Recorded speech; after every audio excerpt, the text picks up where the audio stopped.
Coming up in today's BCT Update, Larissa Patron gives you tips for this garden favorite. A champion is named on the baseball field, and this queen performs her royal duties at the fair. It's all in today's BCT Update.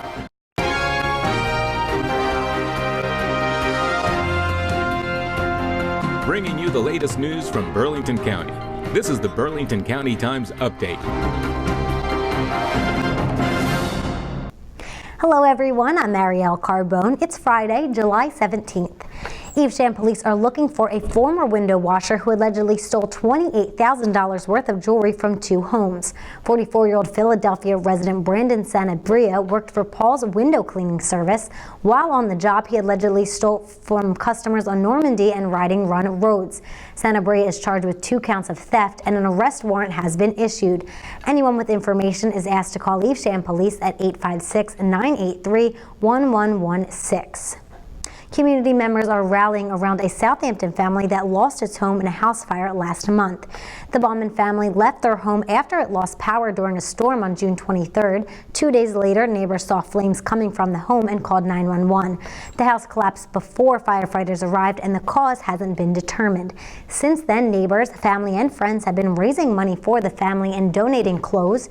2 GoFundMe accounts have raised more than $10,000.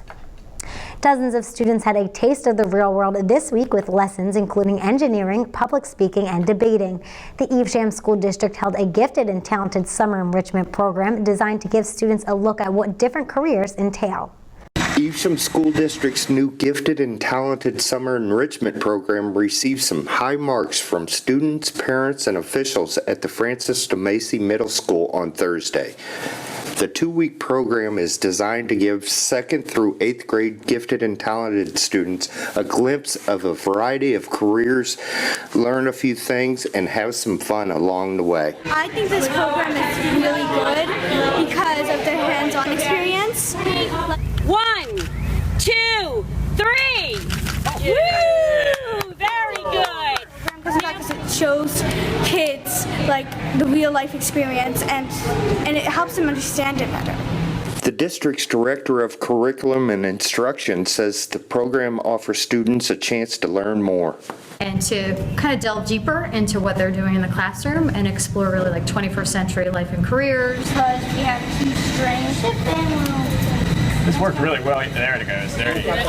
Oh, that, I think it hit me.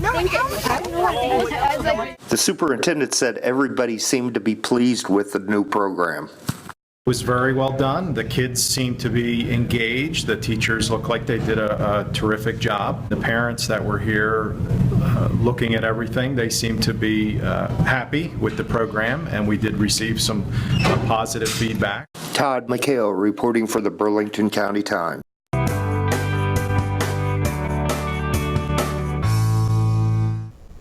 Everything is coming up roses in this week's episode of the Garden Minute. Host Larissa Patron brings you some tips on how to properly care for the roses in your garden.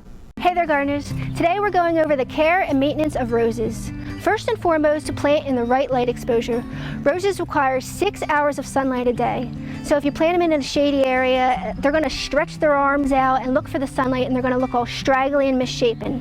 Also, water them. During the growing season, roses require 1 inch of water a week.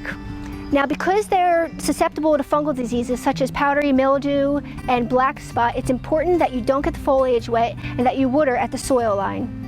Pruning is important and should be done in spring when the leaf buds emerge. If you have any dead canes, you want to take them down all the way to the ground. But if you have dead flowers, you want to cut right above the leaf bud. Also, if you have dead branches, anything that looks diseased, or crossing branches, you want to remove them as well. If you're growing a climbing rose and you kind of want it to go in a certain direction, you got this rogue guy to the right, just take it off because your plant will look much better shaped and it'll be a lot prettier. Lastly, and most obviously perhaps, when you do remove diseased material, make sure you don't compost it because you can infect your other plants in your yard. If you have any further questions for me about growing roses, you can write me at thegardenminute@gmail.com. Bye for now. You can find more episodes of the Garden Minute on our website.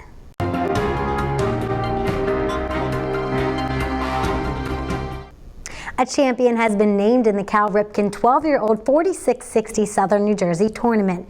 The Marlton Cardinals defeated Sacred Heart 12-2 to capture the title. Reporter John Lewis brings us the highlights. At the end of the night, it was the Marlton Cardinals posing for championship photos, but when night fell at the Arrowhead Sports Complex, this moment was the farthest thing from their minds.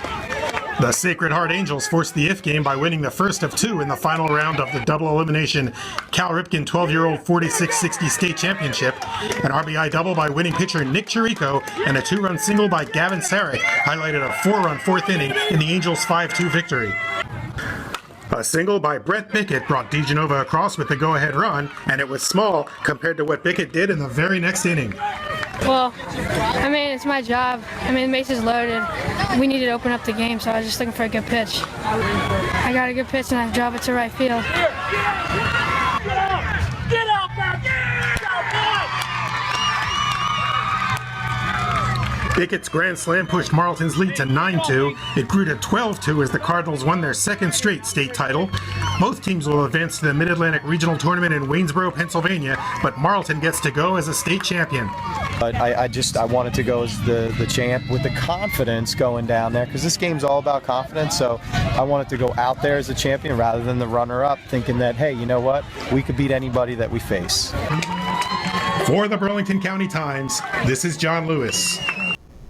Finally, Farm Fair Queen Lauren Guest made her formal debut at the fairgrounds yesterday. She spoke to us about her royal responsibilities going forward. This year I will be doing a lot involving the fair, and I will be doing a lot of traveling to all the different 4-H events and also fairs throughout New Jersey to represent the Farm Fair.